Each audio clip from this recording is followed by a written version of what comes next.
Okay, I'm taking a break from my usual format to do something a little bit rare for me, a straight up game review. What's the occasion? The long-awaited remaster of quite possibly my favourite game series ever, Mass Effect. Mass Effect Legendary Edition was sold as a complete graphical upgrade, optimising the now decade-plus-old trilogy for 4K Ultra HD with improvements to textures, lighting and various gameplay tweaks, re-released for PS4, Xbox One and PC with all 3 games and every piece of DLC, except one, packaged into a single convenient launcher. Now, we'll go into specifics soon. I don't intend on making this into a 5-hour retrospective, that comes later, but in short, I want to answer 2 questions. 1. For returning players, is Legendary Edition enough of an upgrade worth buying? Is Legendary now the best way to play this trilogy going forward? And 2. For players who have sat on the fence for 10 years on whether to try the games, or who got 10 minutes through Eden Prime before being forever put off by the combat or graphics, will this re-release fix all reservations you had? On the first question, yes, a resounding yes. As far as I'm concerned, this is now the default and only way I'll be playing going forward, though with 2 pretty substantial setbacks. As for question 2 meanwhile, probably not. This is not a remake, this has not fundamentally rebuilt how the game works, so if Mass Effect really wasn't your thing before, it still probably won't be. Although, if you'd like to hear exactly what has changed, and maybe, just maybe, find that enough has been done to get you off that fence, please listen along for a spoiler-free rundown of what the series is, and what's changed between versions.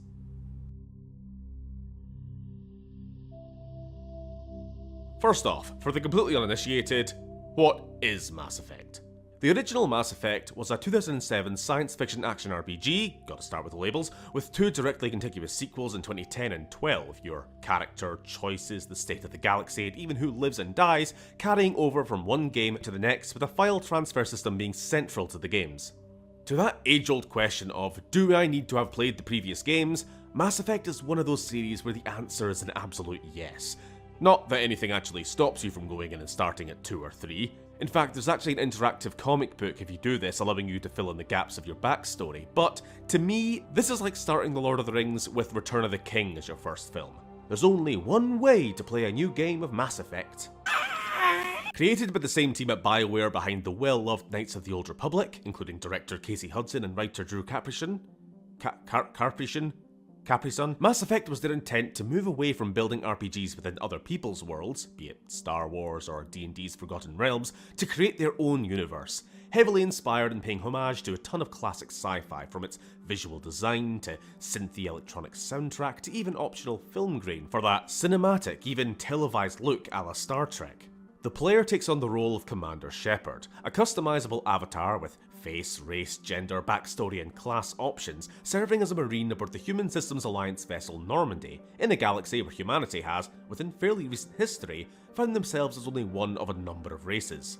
The scale and depth of this universe can't be understated, full of history and flavour, with discovering all the intricacies of these different cultures, their problems, their feuds, being what makes so much of this series. But right from the opening hour, on a mission that goes bad, it's clear that this future is not as idyllic as it seems. And from there you'll embark on a 3-game story arc fighting against the impending threat of the Reapers, an ancient race of eldritch godlike machines responsible for a repeating cycle of galactic extinction, with Shepard all but alone in believing in their existence and return.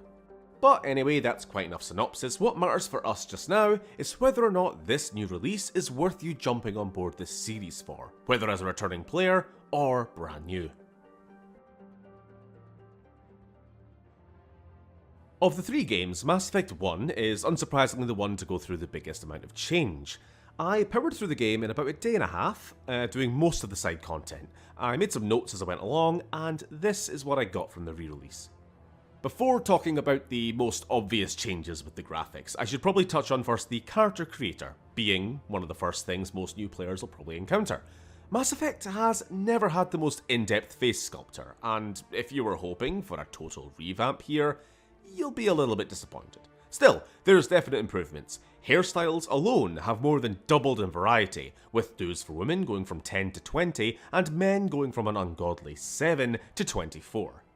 At the end of the day though, the stated aim by the developers was to unify character creation across the trilogy, and in this regard they have at least succeeded. You should now look the same across all three games, with one benefit of this retroactive addition of customization options allowing for default Femshep, originally only introduced in Mass Effect 3, to be playable from Game 1, previously an impossibility. But on to graphics, this being the most obvious thing shown off in all the marketing, almost all of which focusing on that first game, but playing it, it's self-evident why. Legendary blows classic out of the water here. Textures are incredible, every clothing fibre on uniform, every pore or scale on a character's face now visible, and oomph, those pre-rendered cutscenes. They've had a complete overhaul, now more than up to par with those from the later games. Skyboxes, weather, lighting, the environment itself have all been enhanced, though not equally across the entire game. Major locations have obviously been given more treatment than some of the many explorable side planets in the game, some of which look pretty much untouched. The Monkey Planet, Elitania, or whatever it's called, if you know you know. Though where the improvements are obvious, they are obvious. Just off the top of my head, there's a lava planet you come to fairly early on in the game, and the mountains here and all the environment just looks so much better now. Like an actual, real, natural environment rather than just, I don't know, brown, mushy mountains like they used to be. It's just a shame, like I said, not all of the explorable planets are quite up to this standard. I could spend half this video just comparing, like, this scene to this scene, this planet to that planet, but it just looks good. The graphics are just really improved and I'm very happy. And the cherry on top of all of this is the newly added photo mode for all three games. I've said before, and I'll keep saying it till it's government policy, every game needs to have a photo mode. Moving away from graphics though to probably the biggest barrier for entry for many in the original game, the combat. Mass Effect 1 gave itself a difficult act to balance, to combine third-person shooter gameplay with stats and figures role-playing game mechanics. To explain simply, in a first-person shooter, your ability to hit and damage a target is dependent on your ability to aim, your skill, and that's all. In a full RPG, however, be it pen and paper around a table or a game emulating those same mechanics, your ability to hit and damage is dependent on dice rolls, chance and modifiers, taking into account things like class, proficiency with weapon type, etc. In other words, stats. The original Mass Effect tried to combine both by giving the player third-person shooter controls, but tying the effectiveness of the weapons to stats, both its own and the characters. How much damage does it do? How quickly does it overheat? How accurate? Certain classes were restricted to certain weapons. A soldier had the full range, being a combat specialist and not much else, but a biotic adept, this universe's magic class essentially, might only be trained in pistols. Yes, an adept could still technically use and fire a sniper rifle or a shotgun, but the shots would fire completely wide, effectively barring that weapon's use. Besides having this restriction on available weapons, early game combat for people not understanding the roleplay component to combat was just aggravating for them. Why is my sniper so damn wobbly? Why do my weapons overheat so fast? It's kind of the same problem people might have with Morrowind, another example of using chance elements in a real-time first-person game. Why do my attacks keep missing this enemy? Could it be because I'm using a short sword while my skill with that weapon is 2? No, game just broke. Legendary Edition instead makes the large step to equalise combat experience across all classes. Weapon restrictions have now been limited solely down to what types you can allocate skill points to, giving you that weapon-specific ability as well as damage bonuses, but every type is still usable by every class. As a Vanguard class, I can only train in pistols and shotguns, but while I'll never get as much out of it as a infiltrator or even a soldier would, I can still use a sniper. The ever-expanding crosshairs and punishing weapon overheats of the early levels have been scaled back, making the gunplay function much like you'd expect in any other game, complete now with hit markers. On top of it all, headshots actually deal headshot damage, where previously it made no difference where you shot them. Good aim was secondary to good stats after all, but now, for better or for worse, stats feel very secondary. Just go for the easy headshot kill. Speaking to my personal playthrough, I never really felt much of a dip in effectiveness going from a fully skilled up pistol or shotgun to a completely untrained assault rifle, which Yeah, it takes some sense of progression out of it maybe, but it's a price I'm willing to pay if it lowers the bar for entry for others. Further quality of life improvements are more than welcome, however. A dedicated melee button, where previously the melee only triggered when you attempted to fire at close range, and an out-of-combat sprint! No more trying to bolt it as far as you can before combat ends, where you'll be cursed once again to the eternal brisk jog. I also notice a lot being done with the sound effects. Most obviously, the weapon sounds, that's the thing that probably everyone would notice right away. The classic assault rifle had this very bassy drone, which really started to grate after a while.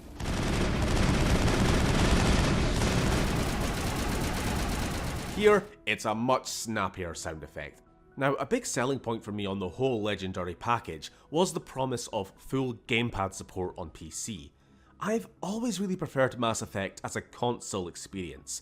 As dated as they were, I never had any intention of ever replacing my PS3 copies for PC, at least until Legendary came along.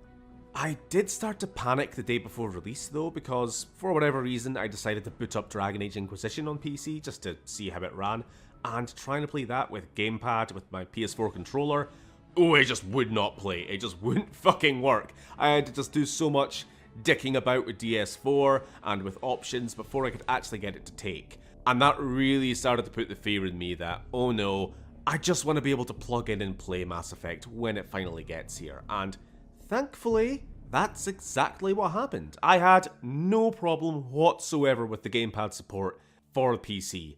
As far as I'm aware, an Xbox controller should work right away, like most games on PC do. A PS4 controller needs DS4 Windows, like, again, most games do, but so long as it's connected and your PC detects it, Legendary will pick it up right away. You don't even need to dip into the options menu to change a setting or anything.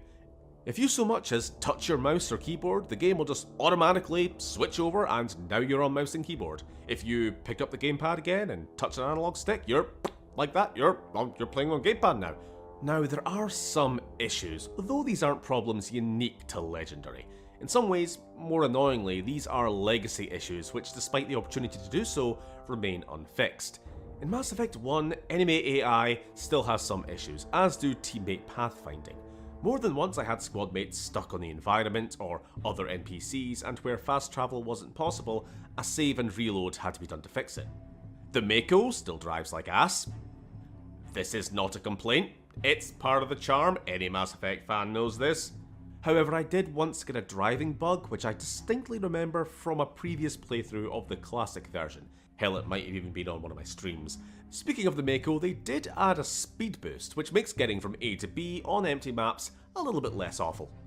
A fairly common bug where Shep is stuck pointing in one direction, unable to turn, has also made a return. It's easy enough to fix just by holstering your weapon, assuming you're not in combat, but again, it happened to me once or twice in 1, and once during Mass Effect 2. Now, while not a bug per se, another thing they failed to fix are some of the still very clunky dialogue scenes. The least problematic of these are the long awkward pauses, only really an affliction of the first game to be fair. Move out! While other issues throughout the games include weird camera placements, and though this may be beyond the purview of what was actually planned in this re-release, just some straight up bad cinematography. Pull the camera back a little bit in some of these shots, I can barely see what's happening. I wouldn't have brought this up had the developers not already shown their ability to make these camera perspective changes in the well-documented booty censorship of Mass Effect 2. You think of how limited the RAM was on the PS3, and I'm not taking the piss here, that is actually like somewhat impressive. Though I noticed one or two other times they de-perfed the camera as well. You can't sneak that one by me. While most of these issues are carryovers from the original, I did encounter a couple problems I think unique to Legendary, at least I've never seen them before. First of all, I was having enemies who would skip their duck behind cover animation to just move instantly from shooting at me to being behind cover, no transition between. However, much more seriously, I had a terrible problem with almost unplayable lag and framerate drop in one area of one mission. As soon as the dialogue ended, the game began to chug along. Neither reloading nor restarting the whole game fixed it, and it only went away after dragging my ass through to the next room. But going back to the same floor it started on brought it back again, and it continued through an elevator and a minor boss fight. Thankfully it packed it in before the next major bit of story dialogue, but for a while there I was genuinely scared that it was going to be like this for the rest of my game, in which case, unplayable. Last thing I'll mention, still without spoilers, is a couple of actual encounter changes which I was not expecting. As I've talked about quite a lot in my streams, Mass Effect has always had a bit of a boss fight problem. Those in the original game against your Turian nemesis being particularly unmemorable. I genuinely wasn't expecting it then when, mid-fight, a whole bunch of extra Geth troopers came dropping in from the sky to assist him. They pulled this trick more than once. On top of that, the game's numerous Thresher Maws, optional giant alien worms you can find, have had their encounters overhauled. No more sitting around waiting for them to pop up from underground directly beneath your vehicle insta-killing you with no warning. Now when they submerge, there's sort of a chase where they burrow after you, while you go after its appendages, forcing it back to the surface. While I'm completely fine with them actually changing bits of the gameplay itself, it does leave me wondering why they didn't do more. If the devs are okay with completely changing how one encounter functions, why not another? If you're willing to change the camera angles on some scenes, why not others? Not saying you have to remake the whole game, but it's strange how selective they were about what to alter. Had the Legendary Edition just been a graphics and combat tweak, that's one thing, but once you start altering encounters, changing level layouts, well, you've opened the door now. Please use it. Personally, I'd have loved anything which retroactively ties the games better together. Put actual Cerberus logos or uniforms in their bases in the first game, even though these wouldn't actually be designed until Mass Effect 2. Put female Turians among the random NPCs on the Citadel, since these weren't actually given a unique model until a DLC in Mass Effect 3.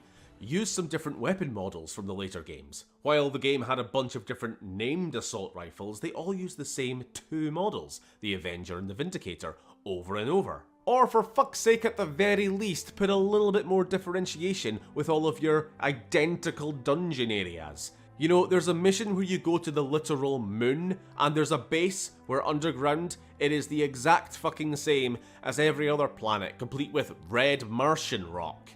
You could have at least changed that texture color. Anyway, I fucking lied about that being the last thing I was going to talk about. New last thing I'm going to talk about. The DLC. Mass Effect 1 had two DLC quests. The first one, Bring Down the Sky, was a pretty good side story about preventing terrorists from crashing a hijacked asteroid into a colony, and the second was Pinnacle Station. Now, I don't know much about this DLC, it being actually the only bit of content I've never played in the trilogy, and unfortunately, it looks like it's going to be that way for a while. According to BioWare, this DLC's source code was corrupted or lost or something, and as such, it is the only piece of single-player DLC not present in the Legendary Bundle. This is a damn shame. Like, I don't know how good it was. As far as I'm aware, there wasn't that much story content to it, but just that, it's not the complete bundle, you know what I mean? It's just a shame. Getting everything else with this, the updated textures, the improved gameplay, it just would have been nice as a cherry on top with all of that. For me at least, for this extra little bit of content that I've never seen before. Alas, it wasn't meant to be. Now, almost everything I've covered has been from Mass Effect 1. Simply put, it's the game with the most changes made, but to briefly touch on the others, Mass Effect 2 and 3 both have significantly sharper texture quality, even compared to the PC versions of their classic counterparts. I've heard people complaining about a lack of noticeable improvement, and sure, at a glance it's hardly as drastic as anything in Mass Effect 1, but I took some side-by-sides, both PC versions of the game, classic and legendary, and oh shit yeah, there's better textures here. It's not going to be that obvious during general gameplay, but cutscenes and dialogue especially, oh it makes a difference. Mass Effect 2 had something really going against it in my eyes, with this extremely harsh lighting I never understood the reasoning behind. The game is always so red, and when it wasn't red, it's almost imperceptibly dark. The contrast and saturation just seemed way off for large sections of the game, and I was particularly interested to see how this re-release handled that. Unfortunately, not brilliantly, though I do think the worst of it has been scaled back. This game just has weird lighting, a lot of it takes place in dingy places, neon-lit nightclubs, alleys, creepy alien ships, but still, as it stands, Legendary is still a nice visual upgrade, with some good post-processing, and of course, lots of lens flares. Yeah, I know, J.J. Abrams ruined lens flares, but they were always a part of Mass Effect's aesthetic, even before those fucking Star Trek films. Even so, they've been upped here quite a bit, and I'm okay with it. Gameplay is otherwise completely unchanged, at least from what I can tell, having just finished up a playthrough of the classic Mass Effect 2 a few weeks ago for stream, and to be honest this is fine, because the combat in 2 was already solid, and 3's is actually pretty excellent. Until my recent playthrough for stream, I never appreciated how much of a step up 3 was, even if it wasn't as seismic a shift as the jump from Mass Effect 1 to 2. A major alteration of how 3 handles a central mechanic has changed how the game is played, however, and this ties, rather unfortunately, into that second of the 2 big omissions this release has over the classics. The Galaxy's war rating is a feature at the heart of Mass Effect 3, representing the combined resources and military power of the galaxy, taking into account actions of the previous games, and will have a direct impact on the final mission and how the finale ultimately plays out. In Classic, however, this war rating was twofold: the total potential rating and an effective rating, or combat readiness, which determined how much, from 50 to 100% of your total potential strength would actually be brought to bear when it mattered. And this rating was tied to the Mass Effect 3 multiplayer. And this multiplayer is unfortunately not included in Legendary Edition, at least not at this time. Though I don't want to give too much false hope or the impression that it's likely to come. BioWare has said they would, but that's as much of a promise as we've got. Honestly, this is a damn shame, because ME3 multiplayer, essentially a 1 to 4 player horde mode with a bunch of unlockable characters from different races, was a blast, and still is. I've been playing hours of it just recently with Sam. With that said, the war rating has been rebalanced and seems to be much more unforgiving, starting you off at a much lower point and demanding more from your shepherds to get above even that minimum threshold. If it is the case that this is more demanding, it's more difficult to get the best ending, I actually really approve. I was just laughing about it on stream about how easy it was to get above that bare minimum. You'd actually have to work harder to get the worst ending than the best, deliberately sabotaging your own playthrough from day one. Now though, not so much. To be honest, that's just about all I have to say on Mass Effect 2 and 3. They definitely do look better. If I was to give you some more side-by-sides, you'd see there is a difference, but obviously it's not as drastic. A lot of positive things I've already mentioned in Mass Effect 1 still apply here. The gamepad control is still excellent, all the DLC is present, this time with no omissions apart from the multiplayer maps and characters obviously, and yeah, still really great. That's it. Moving on. Well, I think that about covers everything I had to say on this re-release. I tried my best to be as honest as possible. It's not a perfect version of the game. There is no perfect version of this game as it exists without, I don't know, maybe someone's modded out all of the bugs. I don't see that being very possible. And there is 2 glaring downsides: the Pinnacle Station DLC and the multiplayer, at least for now, not being included. But on the whole, I am actually very impressed with this release, and I am one happy boy.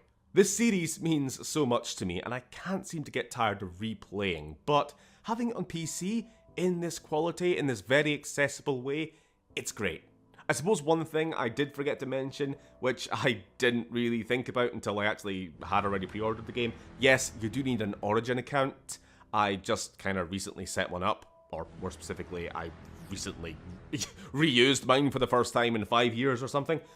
So even purchased on Steam, it's still going to load in through Origin as well, but whatever, assuming that's not a problem, there should be no further barriers to entry. One day, I'm almost certain I'll do a complete retrospective on the series, Andromeda as well, but talking about plot and characters and all the things which really are what make this trilogy so beloved really wasn't the point of this fairly short and simple video. I made this with new players in mind. I want to sell it to you because you really don't know what you're missing if you've never tried this out. But I do also want you to know some of the problems you might have to overcome at entry.